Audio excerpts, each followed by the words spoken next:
Welcome to What's Your St. John's Story, a 30-minute segment sponsored by St. John's United, highlighting connectivity within our community through storytelling. I am Rachel Simonson with the St. John's Foundation, and today we're talking about the power of music through the music ministry at St. John's. And today we're talking to Kristin LaVe, who is the Director of Music and a chaplain at St. John's, and Jill Story, who has been a family member of a resident at St. John's and served on our boards as well. So thank you both for being here. Kristin, let's start with you. Tell us a little bit how long you've been at St. John's, briefly describe what you do, and then we'll talk more about that in a few minutes. Sure. I've been at St. John's for a little over 10 years now, and I was originally brought on board with the pastoral care team to do music ministry, director of music, and that involves a very wide range of ministry through music, including drumming with residents, sing-alongs with residents, playing for 13 to 14 worship services a week, leading the missionaries, which is the Mission Ridge Choir, doing special music, and also intergenerational music with our Center for Generations childcare kiddos, teaching them basic music that we would have in the schools, but pre-K and early childhood music standards. So, Thank you. And Jill, you have had a long history with St. John's. Tell us a little bit about that. I believe I started serving on the board about 2009, maybe the end of 2008, 2009. And I had never been involved with senior health care before. So it was an amazing journey for me to serve on that governance board. I loved it and learned so much about health care for the seniors, for the wonderful services that St. John's provides, not only just in health care, but in so many areas. And serving on the board, I had never served on a board with the governance that they have. And it was very interesting and educational. Every decision was thoughtfully made, just really thinking about the mission of St. John's and how those decisions played into that ministry. So it was a very wonderful educational time for me. Yes. And we'll talk more about your personal family story with St. John's in just a minute. But today we are going to talk about the power of music. And a lot of people understand what our mission is. Our mission statement is to provide living opportunities within nurturing environments of hope, dignity, and love. And we have a vision statement as well, that for every day, for every age, there is healing, meaning, and purpose.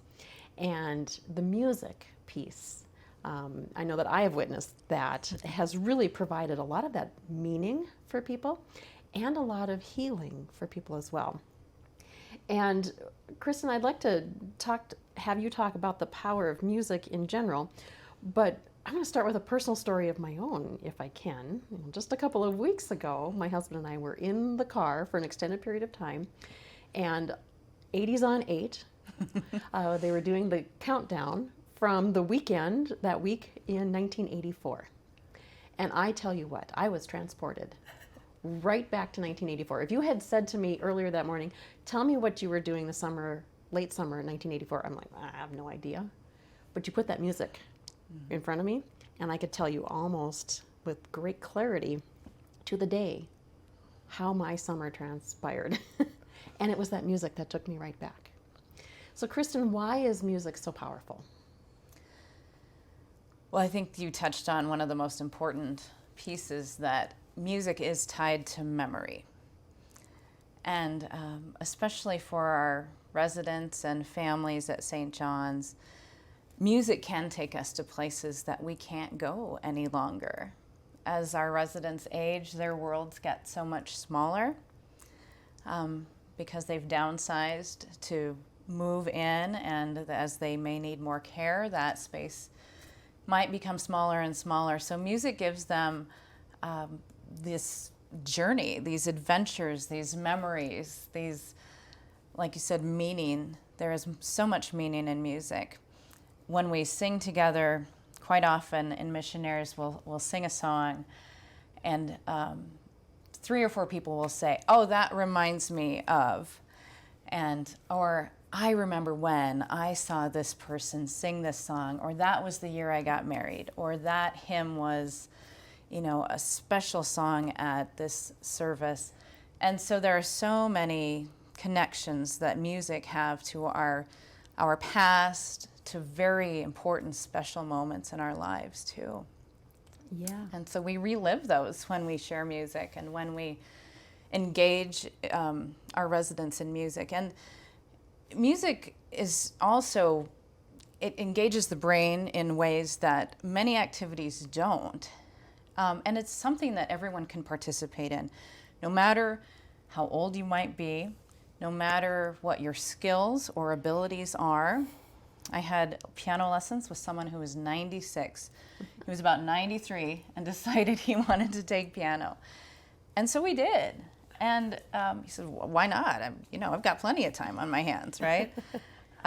So there are just ways that people can engage in something regardless of their ability and find new meaning and find old meaning again. Yeah. So Absolutely. Well, and Jill, you heard Kristin talk about the Missionaries.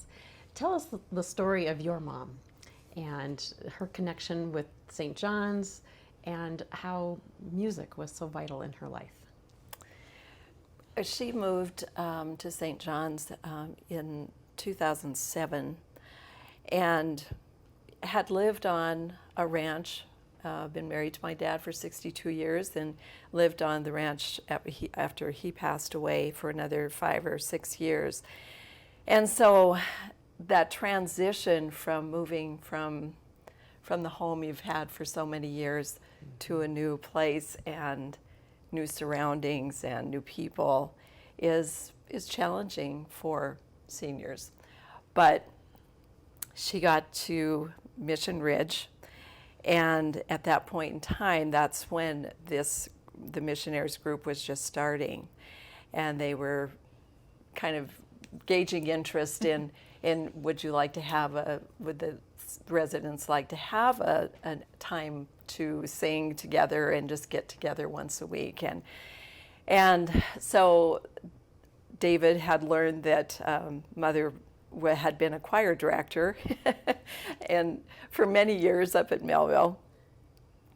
And so talked to her about would she like to be a part of that, and of course she was all about it, and that just made the transition to moving into Mission Ridge and so much easier for her because she loved music and really connected with the people who were participating in it and made good friends along the way. And so they had not gotten the name Missionaries yet at that point in time because it was new. So had some cousins from Scobie that were down visiting my mother, and she was telling them about this music group, and she was all excited about that, but they needed to come up with a name.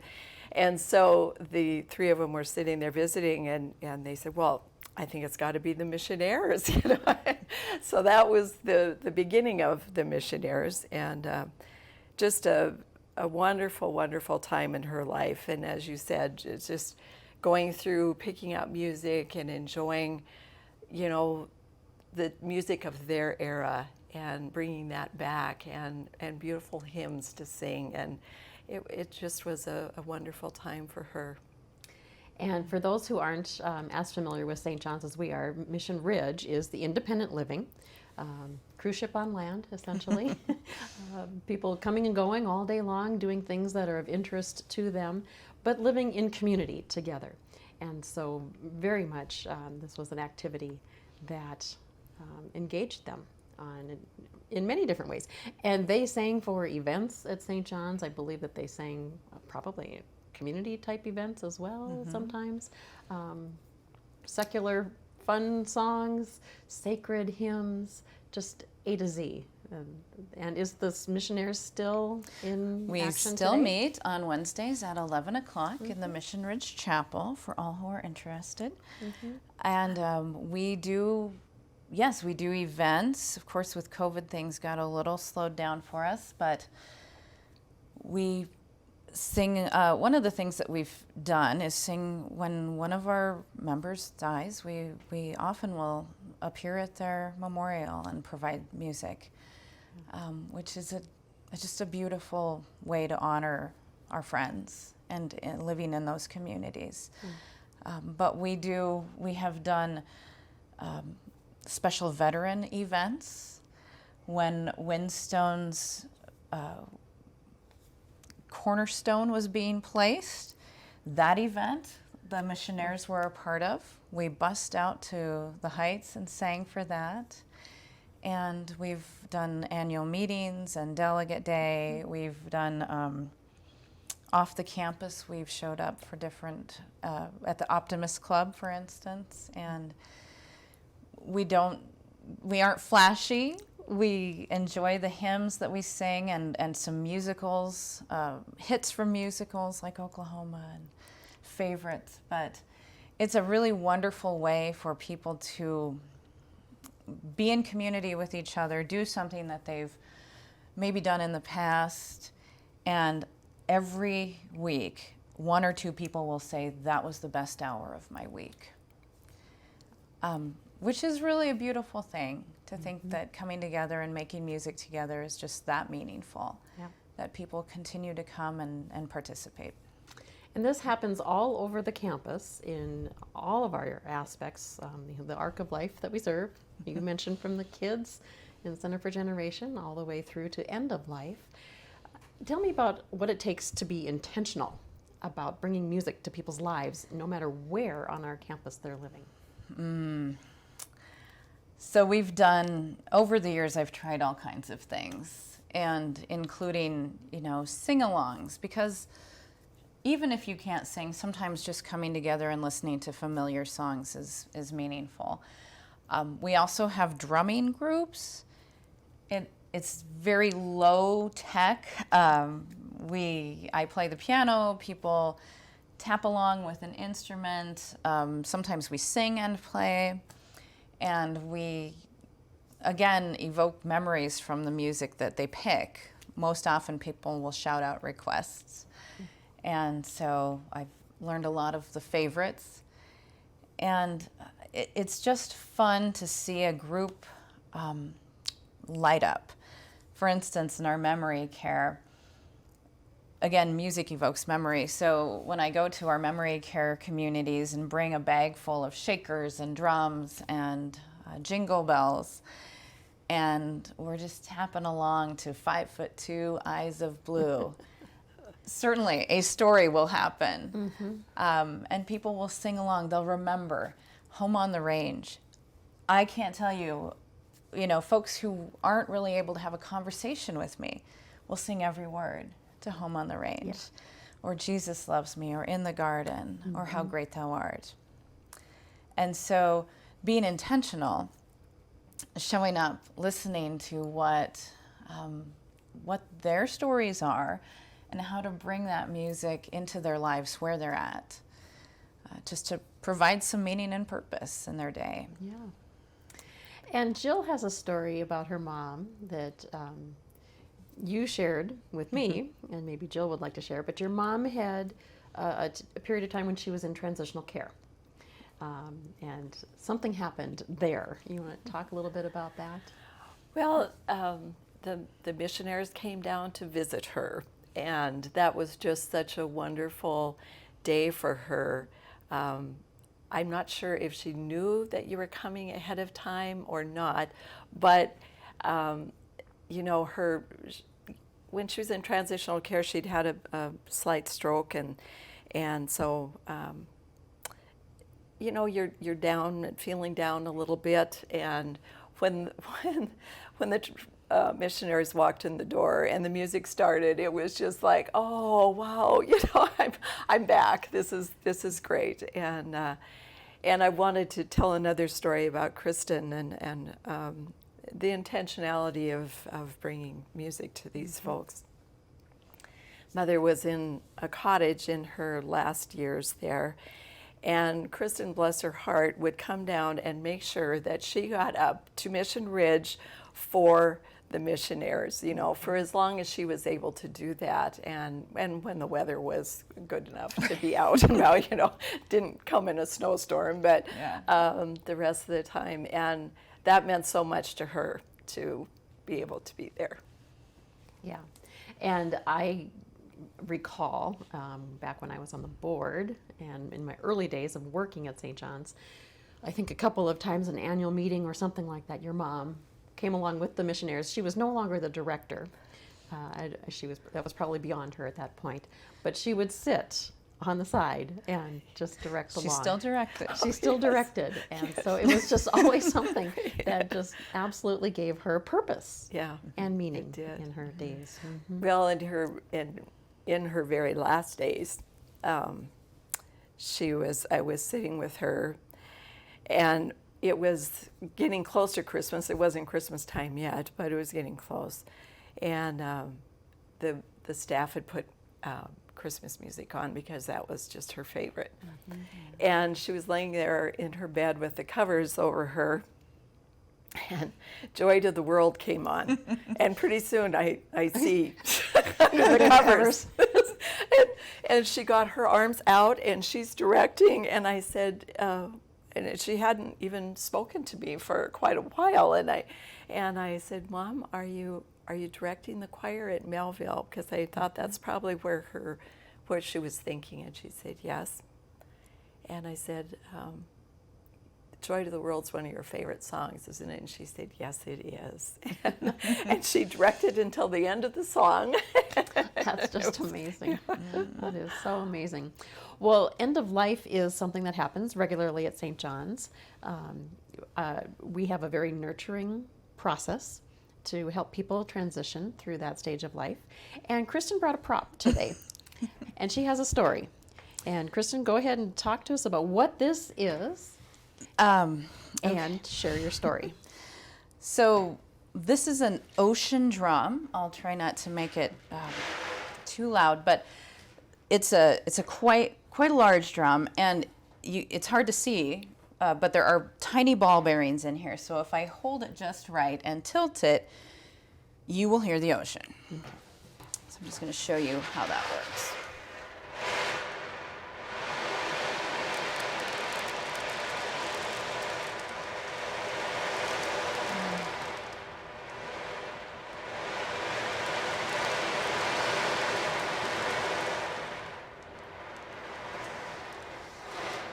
So we You might need to put it back down in order to have the we'll mic. relocate the ocean. There we go. There we go. We use this. I usually keep this at Mission Ridge. We do a drumming group there occasionally, but we used to be quite active with the drumming group again until COVID made things a little strange. But one of our residents, this was his favorite. And we would play Hawaiian music, and he would do the drum, the ocean drum, to Aloha and other Hawaiian music. And it just was a favorite. And he was a musician in his own right, but when he was near the end of life, one of the staff, and we'd been coming in and sitting with him, and his family had been sitting vigil, and it was a short time that we were sitting. He did not linger. And someone said, go grab the ocean drum. It was his favorite. And so I did. And he was very comfy in a recliner. And we put it on his lap. And he had been speaking not long before that, maybe in the last half hour or so. And his grandson was there, and he was maybe in his 20s, a military fellow, a young man, and he was on one side and I was on the other, and we played this drum on this fellow's lap, and it was so powerful and so beautiful, and we did that for maybe, I don't know, 15 or so minutes. You lose track of time, And he passed listening to this Wow. ocean drum, this sound that just was so beloved to him. He loved the ocean. And it was something I'd never thought of doing for the end of life. Often I'm called in as a chaplain, and we'll sing around the bedside. I'll maybe lead a song, or even after someone has passed, we'll sing a song together, just in honor and memory. It's a powerful, sacred time. But to bring a drum in, and I thought, why aren't we doing this more? Are there people who really feel connected to the ocean? And, you know, we can always put on an iPad and play sounds, but to have something, you know, in your hands, or that the family can be a part of, it was a very beautiful experience. Yeah, very powerful. Yeah, very powerful. Well, it is. It's a very hypnotic sound. It makes a Yes. terrible racket when you're just carrying it around. It does.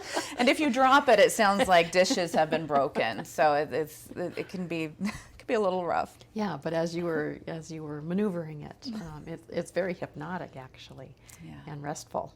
So that's an amazing way to incorporate a percussion instrument, which you wouldn't think of as soothing and restful. But No. yeah, amazing. Well, in our few remaining minutes here, let's just talk about how important it is for a place like St. John's to have a spiritual care team that really is focused on the whole person, the well-being of the whole person. Jill, I'm going to draw you back in. What do you think it is about having that presence that is so important to St. John's? Well, it is just, it's everything. It is so meaningful. It's important for the families as well as the resident to have that care, to know that they're so loved and well taken care of from day one until their last day. And it's beautiful. It's Yeah. very, very nice. And as a former board member, there's a real commitment at the executive leadership level to maintaining this spiritual care aspect of who we are, because it helps us live out our mission. Would you Yes. agree with that? Yes, I would. Yes, and that was something that I was always impressed with when serving on the board, how important the mission statement is to everyone. You learn it, you memorize it, every staff person knows it, and every decision is made based on the importance of that mission statement. Yeah. And Kristin, because you are director of music and you do a lot of chaplain activities, you are a seminary student at Luther Seminary at St. Paul, Minnesota, and will soon be going through ordination. And I have to think that your experience at St. John's has led you to this career vocation. Absolutely. Absolutely. I think one of the greatest pieces of spiritual care, we talk about this generation that is so rooted in their own faith stories and that ability to come together and worship. And one of the things that I find so unique about our communities is that people from whatever denomination or faith background they have come together and worship as one community. Baptists, Pentecostals, Evangelicals, Assembly of God, Presbyterian, Lutherans of every flavor, Catholics, our Jesus Christ of Latter-day Saints even join us in these communities and find meaning and find a level of spiritual fulfillment, even though they can't often attend their own community churches. For whatever reason. Maybe they've moved from out of state, or maybe they just aren't able to physically attend, but they are still participating in a meaningful service. And we're finding music that people can connect with. We're learning new songs because not everybody had the same hymnal growing up, but we're also able then to nurture that faith life. Outside of worship, inside of worship, when we meet with the Center for Generation Kids and we're singing Jesus Loves Me, and the residents can sing along. And then in the next turn, we're at the end of life and we're singing Jesus Loves Me, and there are grandkids that are singing along. So this spiritual aspect goes much more deep than just, passing the chaplain in the hallway and saying hello. But it's meaningful in that way to our residents and also our staff, that they know that they have a safe place to come and talk to someone who cares about their whole being, about their faith life, and about, their work that they do, because it's all ministry. We're all in this ministry together there. Absolutely. Well, as I do with everybody in our final minutes here, I'm going to ask you both, if I were to run into you out in the community, maybe at the grocery store, and ask you to reflect on what's your St. John story, how would you respond? Jill?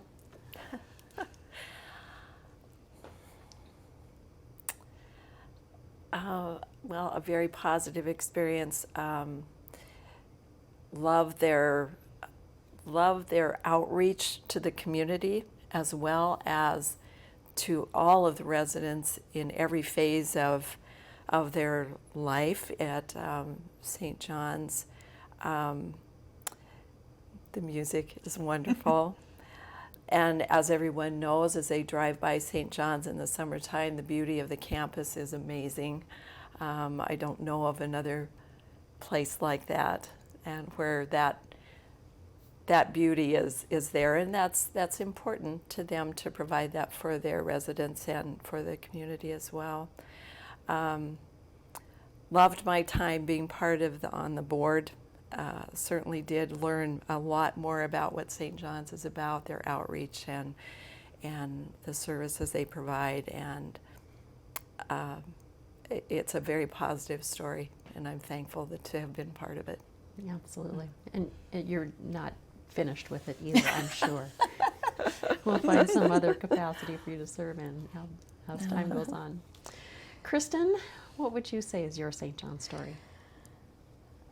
Well, St. John's gave me a chance and hired me to do music, which I'm so grateful for, because I've learned and grown in ways that I couldn't have imagined. And I've met so many amazing people, like Jill's mom, Lucille, who just blessed me in my own life. And yeah, I think that's really it. I've learned so much, and I've made some great friendships and relationships, and have been a part of their own stories in their last chapters of life, those residents that are so special. Thank you. Thank you both for being here today. Thank you both for the service that you bring to St. John's, Kristin, in your ministry. It's a daily ministry, and you meet it full on every day, and it's just a wonder to see. Jill, thank you for your time in leadership and for just being a part of the St. John's community. And that has been another segment of What's Your St. John's Story. We hope that you learned more about the power of music at St. John's, and we look forward to having you with us the next time. For generations, St. John's has united us with its uplifting vision and lives it has touched. There are thousands of stories about St. John's. Prayers answered for a long-awaited adoption, pain-free relief after healing from injury, settling into a new home for the next phase of life, the comfort of compassionate end-of-life care, the joy that comes from volunteering, and at-home help that supports the fullest life. At St. John's, we are creating community and bringing families together. We offer many services for home, health, and family, from childcare, support for an unplanned pregnancy, and physical therapy, to home health care, senior living services, and hospice care. For all times of life, we are here for you. The heartwarming stories of St. John's are woven into the fabric of our community. What's your St. John's story?